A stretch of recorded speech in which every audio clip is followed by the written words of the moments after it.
Welcome to the first edition of the Cortina Digital Forum. My name is Sandra Alverà, and I'm the founder and president of this new international top-level meeting. It's open to the public, and this aspires to become one reference point for institutions and stakeholders in this industry, and also proposes to tackle the urgent and current themes connected to the future of digital in the 21st century. This first edition will be held online and doesn't allow us to meet in Cortina due to the pandemic, but the target for 2022 is to physically organize this event with its second edition and the following ones in Cortina itself.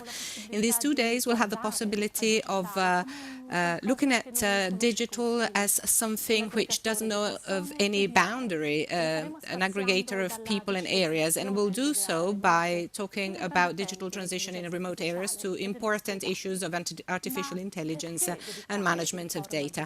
But why is it we wanted to dedicate this forum to the digital transformation? Well, because digital transformation is the most important process our society has ever known ever since the Industrial Revolution, and so of the last 200 years.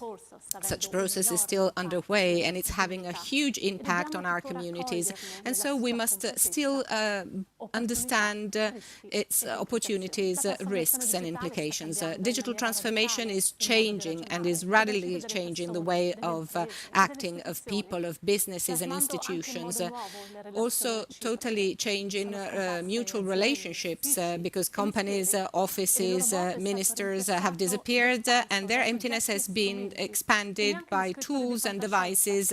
Not even science fiction writers who have always been very good at envisaging the future had ever envisaged in the past. In Verne Asimov's novels, we can find computers, robots, spaceships, but there's no trace of online platforms, social networks, and data economics or data analytics. This new scenario has brought about important advantages to us as companies and individuals. Digital transformation implies huge innovation with a growing opportunity to increase productivity, the creation of new services,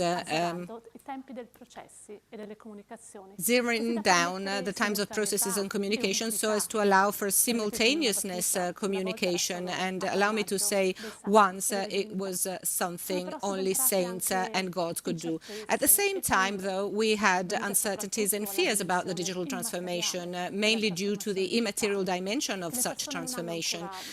People still didn't understand it completely. We don't really know where our data end up being. Are they in the cloud, on the internet, on different platforms? Are the bosses of data the new bosses? What will be the impact in the long term of automation and digitalization at work? And what about human rights? And in fact, digital has changed the historical paradigms of geopolitics. Whilst European institutions have only been created 60 years ago with the idea of guaranteeing peace, safety and sovereignty thanks to the shared control of some raw materials and energy sources. Now we talk about this in terms of technology supremacy, control of data, cyber resilience, all aspects that fall under the dimension of digital sovereignty we're still discussing about, and we don't still know the perimeter of, with the auspices that the Cortina Digital Forum can become a place to share and build, aimed at how to improve and protect the life of people, how to guarantee that access to the internet is a fundamental right to everybody, and that nobody is going to be left behind or excluded. I'd like to thank you, and I wish the best possible event for this first Cortina Digital Forum. Before leaving the floor to Alessandro Derold, who's Vice President and co-founder of the Cortina Digital Forum, who is going to accompany us throughout this day, vorrei ringraziare e dare il benvenuto a tutti i relatori stranieri che parteciperanno a questo evento internazionale. Sono davvero grata di avervi qui.